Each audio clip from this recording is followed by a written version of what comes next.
Halo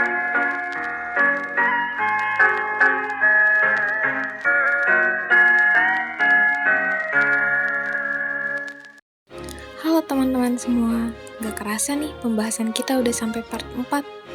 Kali ini aku mau membahas kasus-kasus yang terjadi pada masa Kabinet Nasakom.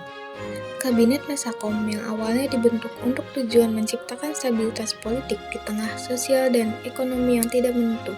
Namun, meskipun diharapkan dapat mengurangi ketegangan, kabinet ini justru mengalami berbagai konflik dan kasus yang signifikan, baik dari segi politik, sosial, maupun ekonomi. Beberapa kasus penting yang mencerminkan konflik pada masa Kabinet Nasakom diantaranya, yaitu pertama, di bidang ekonomi. Selama masa Kabinet Nasakom, Indonesia menghadapi krisis ekonomi yang parah. Kebijakan ekonomi yang ditetapkan oleh pemerintah seringkali menuai kritik. Inflasi yang tinggi dan kesulitan dalam memenuhi kebutuhan pokok masyarakat menyebabkan ketidakpuasan di kalangan rakyat. Pemerintah yang didukung oleh PKI mencoba untuk mengimplementasikan kebijakan sosialisme, termasuk penguasaan negara atas berbagai sektor ekonomi strategis. Namun, kebijakan ini tidak berjalan dengan baik dan justru memperburuk kondisi ekonomi. Banyak pengusaha lokal yang merasa tertekan dan terpinggirkan, menyebabkan ketidakpuasan di kalangan bisnis. Ketidakpuasan ini menjadi salah satu faktor yang memperburuk konflik antara Angkatan Darat dan PKI, serta berkontribusi pada jatuhnya Kabinet Nasakom. Konflik selanjutnya adalah isu agama dan nasionalisme. Kabinet Nasakom berusaha untuk menciptakan keseimbangan antara unsur-unsur nasionalis, agama, dan komunis. Namun, upaya ini seringkali gagal dalam praktiknya. Banyak kelompok agama, terutama dari kalangan Islam, merasa terpinggirkan oleh kebijakan yang mendukung PKI. Kritik terhadap masa pemerintahan yang dianggap tidak cukup responsif terhadap kepentingan umat Islam menyebabkan ketegangan yang terus meningkat. Demonstrasi yang dilakukan oleh kelompok-kelompok Islam menuntut agar suara mereka didengar dan pengaruh PKI diminimalisir.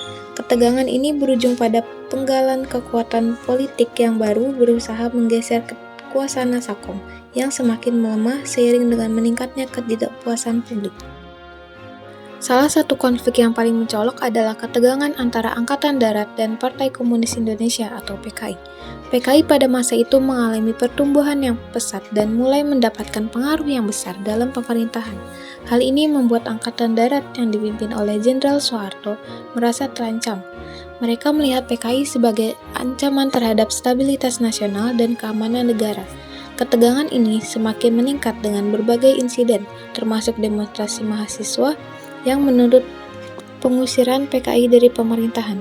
Angkatan Darat melakukan tindakan represif terhadap aktivis PKI yang semakin memperburuk situasi. Konflik ini mencapai puncaknya pada tahun 1965 dengan peristiwa G30 SPKI, di mana sekelompok militer menculik dan membunuh 6 jenderal Angkatan Darat. Peristiwa ini menjadi titik balik yang menyebabkan jatuhnya Kabinet Nasakom dan berakhirnya kekuasaan Soekarno. Selain itu, terdapat pula tuduhan bahwa Nasakom dimanfaatkan oleh kelompok tertentu untuk kepentingan politik. Hal ini dikarenakan konsep Nasakom tidak memiliki definisi yang jelas dan operasional. Hal ini menyebabkan setiap kelompok dapat menafsirkan Nasakom sesuai dengan kepentingan mereka masing-masing. Selain itu, situasi politik di Indonesia pada masa itu sangat dinamis dan penuh persaingan.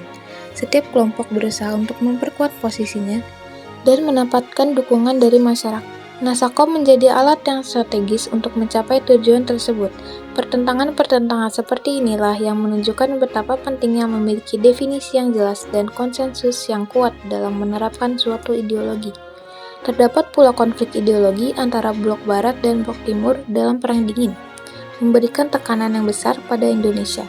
Negara-negara adidaya berusaha untuk mempengaruhi politik dalam negeri Indonesia sesuai dengan kepentingan mereka. Selain itu, adanya intervensi asing semakin memperrumit situasi politik di Indonesia dan menyulitkan upaya untuk mencapai konsensus nasional. Masalah lain yang timbul yaitu ketidakmampuan Soekarno dalam mengelola konflik. Sebagai pemimpin negara, ia tidak mampu mengelola konflik antara ketiga kekuatan politik secara efektif. Selain itu, beberapa keputusan politik yang diambil oleh Soekarno justru memperparah perpecahan karena bersifat kontroversial. Beberapa alasan mengenai mengapa integrasi itu sulit terwujud yaitu Ketiga ideologi memiliki pandangan yang berbeda tentang manusia dan masyarakat. Nasionalisme menekankan pada kepentingan bangsa, agama pada kepentingan individu dan hubungan dengan Tuhan, sementara komunisme melihat manusia sebagai produk dari kondisi sosial ekonomi. Cara yang digunakan untuk mencapai tujuan berbeda. Nasionalisme menggunakan cara-cara politik, agama melalui ajaran ibadah, sementara komunisme melalui perjuangan kelas.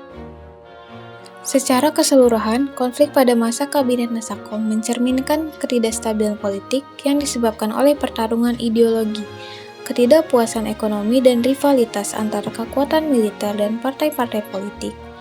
Periode ini berakhir dengan perubahan drastis dalam struktur kekuasaan Indonesia dan pembentukan Orde Baru di bawah pimpinan Soeharto.